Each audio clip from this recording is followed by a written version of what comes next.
જય શ્રી કૃષ્ણ મિત્રો, હું છું અસ્મિતાબેન મુગલબરા. મારા રસોડામાં તમારું સ્વાગત કરું છું. આજે આપણે બનાવશું લસણવાળી બટેકા પૂરી. તો ચાલો બનાવીએ.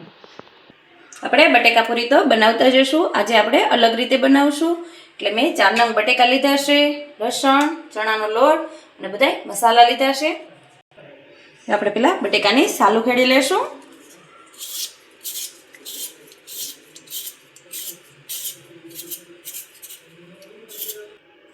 આપણે છાલું ખેડીને તૈયાર કરી લીધી છે. આપણે મશીન લીધું છે ચિપ્સ પાડવાનું.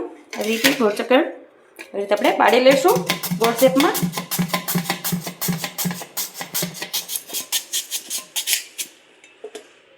એકદમ સરસ પતલી પડે એવી રીતે આપણે રાખશું. એવી જ રીતે આપણે બધી પાડી લઈશું બટેકાની. આવી રીતે આપણે પાડી લીધી છે. હવે આપણે પાણીમાં નાખતા જાઓ એટલે સરસ ધોવાઈ જાય.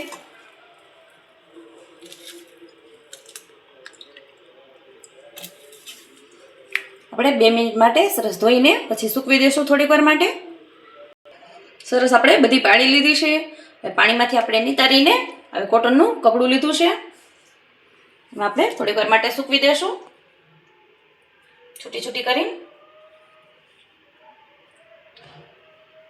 થોડીક વાર માટે સૂકવશું એટલે પાણી સરસ ચૂહી લેશે. આપણે બધી સૂકવી દીધી છે.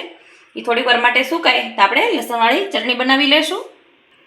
આપણે ફોલેલું લસણ લીધું છે, એ આપણે થોડુંક નાખશું, જરૂર પડશે એટલું. આપણે 1 થી 2 ચમચી ચટણી નાખશું. 1 ચમચી ધાણા જીરું પાવડર, અડધી ચમચી મીઠું નાખશું. હવે આપણે પીસી લઈશું. આપણે લસણવાળી ચટણી પીસીને તૈયાર કરી લીધી છે. એમાં થોડુંક આપણે તેલ નાખશું. હવે પાછું આપણે પીસી લઈશું.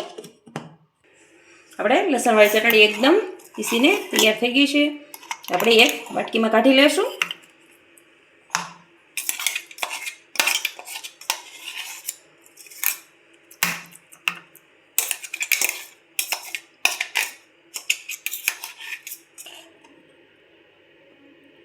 આવી રીતે આપણે એકદમ પેસ્ટ બનીને તૈયાર થઈ ગઈ છે. હવે આપણે સાઈડમાં રાખી દઈશું. આપણે ચિપ્સની ગોળે બટેકા પૂરી બનાવીને તૈયાર કરી હતી. હવે આપણે કોટનનું કપડું લઈ આવી રીતે આપણે દબી દઈશું એટલે થોડુંક પાણી છે એ આપણે આવી જશે આમાં અને એકદમ સરસ સુકાઈ જશે.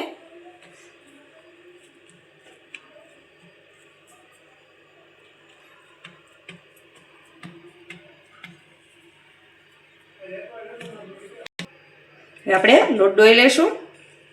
1 વાટકી આપણે ચણાનો લોટ લીધો છે.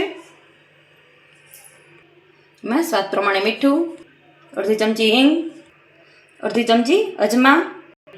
આપણે થોડું થોડું પાણી નાખતા જાવું અને હલાવતા જાવું. આપણે એકદમ સ્મૂથ પેસ્ટ બનીને તૈયાર થઈ ગઈ છે. આવી રીતે આપણે 2 મિનિટ માટે હલાવી લઈશું. આપણે ચણા લોટની પેસ્ટ બનીને તૈયાર થઈ ગઈ છે. આપણે સાઈડમાં રાખી દઈશું. આપણે પહેલાં ધીમા ગેસે તેલ ગરમ મૂકી દઈશું. આપણે એકદમ પાણી ચૂસીને તૈયાર થઈ ગયું છે અને એકદમ સુકાઈ ગઈ છે. હવે આપણે લસણવાળી ચટણી લઈને આવી રીતે લગાવી લઈશું.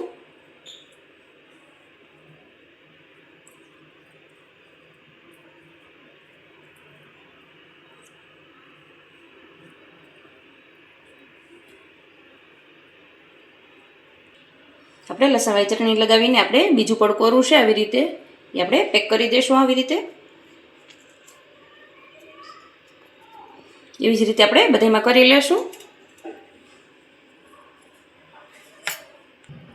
આવી રીતે બનાવશો ખાવામાં ખૂબ જ ટેસ્ટી લાગશે અને ખાવાની પણ ખૂબ જ મજા આવશે.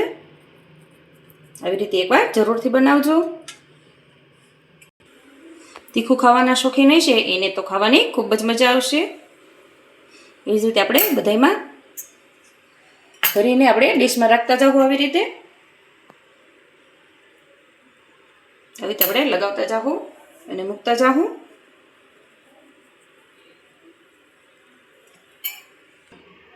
આપણે લસણવાળી ચટણી બનાવીને પેક કરીને આવી રીતે તૈયાર કરી લીધું છે અને મેં એમનેમ રાખ્યું છે આવી રીતે કોરી. મારા નાના દીકરાને એમ જ ભાવે છે ખાલી લસણવાળી ચટણી વગરનું, એટલે મેં અલગથી રાખી દીધું છે. હવે આપણે ચેક કરી લઈશું તેલ આવી ગયું છે કે નહીં. આવી રીતે આપણે ચેક કરશું. ઉપર સીધું આવી જાય છે, આપણે તેલ આવી ગયું છે.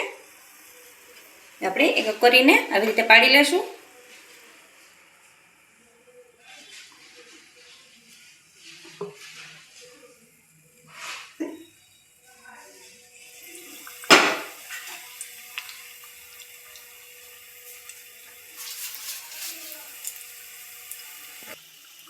આપણે ધીમો ગેસ રાખીને જ આપણે તળવાનું છે. આપણે ફૂલ ગેસ રાખશું તો ઉપર એકદમ લોટ તળાઈ જશે અને અંદરનું બટેકાનું પડ છે એ કાચું રહી જશે. એકદમ આપણે સરસ તળાઈને તૈયાર થઈ ગયું છે. આપણે એક ડીશમાં કાઢી લઈશું. એકદમ ક્રિસ્પી બનીને તૈયાર થયા છે. એવી જ રીતે આપણે બધે પાડી લેશું.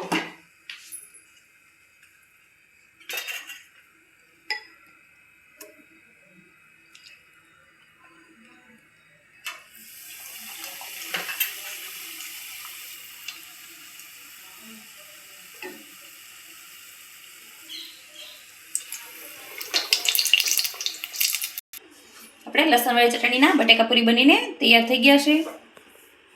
આપણે એમને બટેકાની પૂરી રાખી હતી ચિપ્સ, એ આપણે પણ પાડી લેશું. હવે આપણે એક એક કરીને પાડી લેશું. આપણે સાદી બટેકા પૂરી છે.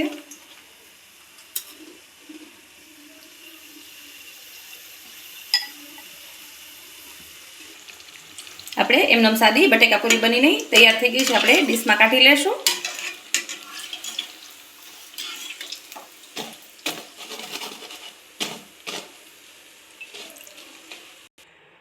આપણે ડીશમાં સર્વ કરી લેશું.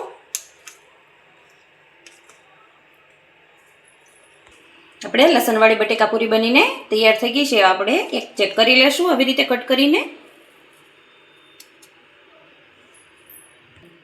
આવી રીતે આપણે કટ કરીને જોઈ લેશું. એકદમ મસ્ત શેપ બનીને તૈયાર થયું છે. તીખી તમતમતી આપણી બટેકા પૂરી બનીને તૈયાર થઈ ગઈ છે. જો મારો વિડીયો તમને ગમ્યો હોય તો વિડીયોને લાઇક, શેર અને સબસ્ક્રાઈબ જરૂરથી કરી દેજો.